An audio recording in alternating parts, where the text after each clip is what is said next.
दोस्तों, कभी आपने ये सोचा है कि कैसे ये एग्रीकल्चरल एरिया ट्रांसफॉर्म होकर इंडिया का प्रोमिनेंट फाइनेंशियल और इंडस्ट्रियल हब बन जाएगा, जहां आज वर्ल्ड की टॉप कंपनीज अपने ऑफिसेज ओपन करेंगे।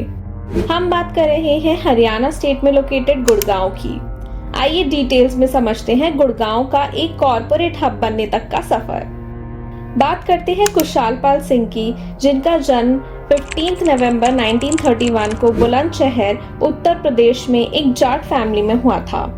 उनके पिताजी चौधरी सिंह मुख्तार बुलंदशहर के एक मशहूर वकील थे। उन्होंने मीरठ कॉलेज उत्तर प्रदेश से साइंस में ग्रेजुएशन में एडमिशन लिया। ये टाइम उनकी लाइफ में एक टर्निंग पॉइंट आया जब उसी दौरान उनके एक दोस्त ने उन्हें बिना बताए उनके नाम पर इंग्लैंड के एरोनॉटिकल इंजीनियरिंग में एक कोर्स का फॉर्म भर दिया और उनका उसमें सिलेक्शन भी हो गया। उस समय विदेश जाकर पढ़ाई करना थोड़ा मुश्किल था। तब उनके पेरेंट्स बहुत ही खुश हुए कि उनका सिलेक्शन इंग्लैंड में हुआ और पैसों का इंतजाम करके उन्होंने इंग्लैंड भेज दिया। वहां जाकर उनकी जान पहचान उनके पड़ोस में जूली से हुई, जो वहां की बहुत ही रिच और रेप्यूटेड फैमिली से बिलोंग करती थी। उन्होंने केपी सिंह को वहां के तौर तरीके सिखाए। उनकी लाइफ एकदम सेट लग रही थी। एक तरफ वो कोर्स में इन्वॉल्व थे और दूसरी तरफ जूली से उनकी अच्छी फ्रेंडशिप। उनको ऐसा लग रहा था कि वो वहीं पे सेटल हो जाएंगे। अब आता है वापस एक बड़ा ट्विस्ट, जब उनकी मुलाकात इंडियन आर्मी के एक ऑफिसर से हुई, जिन्होंने उनको इंग्लैंड में हो रही इंडियन आर्मी में एंट्री के एडमिशन के बारे में बताया। वैसे तो केपी सिंह इंटरेस्टेड नहीं थे क्योंकि उनकी लाइफ अच्छी चल रही थी, पर उन्होंने आर्मी ऑफिसर की बात टाल नहीं पाए और कहा कि वो टेस्ट दे देंगे। उन्होंने वो एग्जाम दे दिया और उनका एग्जाम क्लियर भी हो गया। अब उन्होंने आगे का इंटरव्यू भी क्लियर कर लिया था। अब उन्हें 1 फरवरी 1950 को IAM देहरादून में रिपोर्ट करना था। अब वो दुविधा में थे कि वो आर्मी ज्वाइन करें या फिर अपनी आगे की लाइफ कंटिन्यू करें इंग्लैंड में ही रहकर। और उनका यही डिसीजन आगे इंडिया के बिगेस्ट रियल एस्टेट डेवलपर बनने तक का सफर शुरू हुआ। फाइनली इंडिया वापस आकर आर्मी ज्वाइन करने के बाद उनकी मुलाकात इंदिरा चौधरी से हुई, जो कि चौधरी रघुवेंद्र सिंह जी की बेटी थी। उन्होंने आगे उनसे 16 मार्च 1956 को शादी की।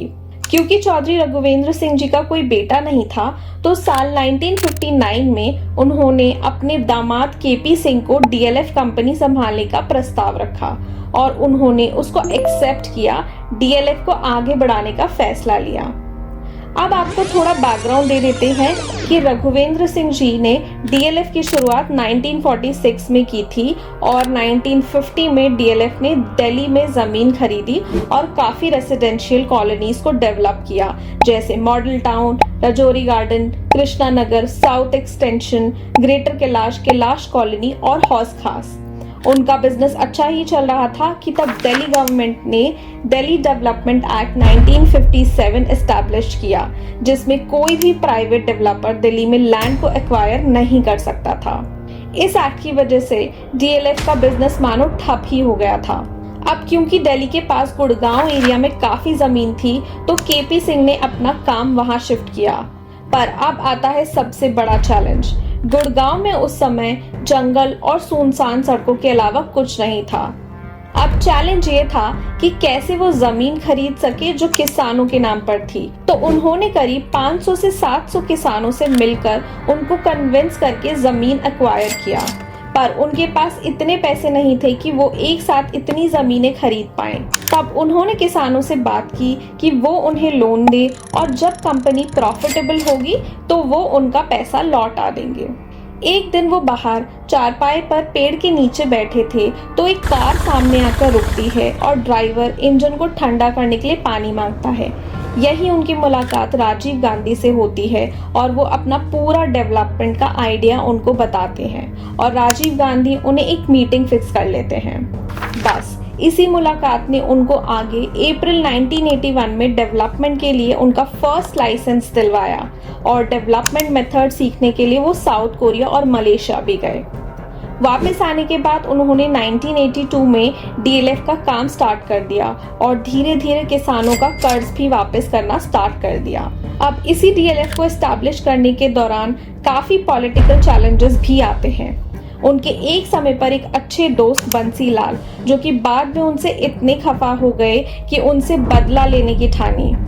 जब बंसीलाल हरियाणा के चीफ मिनिस्टर बने तब उन्होंने या तो डीएलएफ का लाइसेंस कैंसिल करवा दिया या फिर NH8 हाईवे के प्रोजेक्ट को रुकवाया ताकि डीएलएफ को इससे भारी नुकसान हो। आखिरकार जब 1999 में वो सीएम के पद से हटे और नए सीएम ओम प्रकाश चौटाला आए, तब उन्होंने वापस से 2003 में नेशनल हाईवे 8 के प्रोजेक्ट को अप्रूव किया। उसके बाद से डीएलएफ का डेवलपमेंट इतनी तेजी से बढ़ा कि इंडिया का first IT BPO company general electric को एस्टैब्लिश करवाया और इसके बाद आज Microsoft, Google, Accenture, Genpact, Maruti, American express जैसी बड़ी कंपनीज ने गुड़गांव में अपने ऑफिसेज बनाए। दोस्तों, ये थी डीएलएफ मैन केपी सिंह की कहानी। अगर आपको इनकी बायोग्राफी पढ़ने में इंटरेस्ट है तो आप यह बुक पढ़ सकते हैं और जल्दी से इस चैनल को सब्सक्राइब करना ना भूलें और अपने दोस्तों के साथ जरूर शेयर करें। Thank you.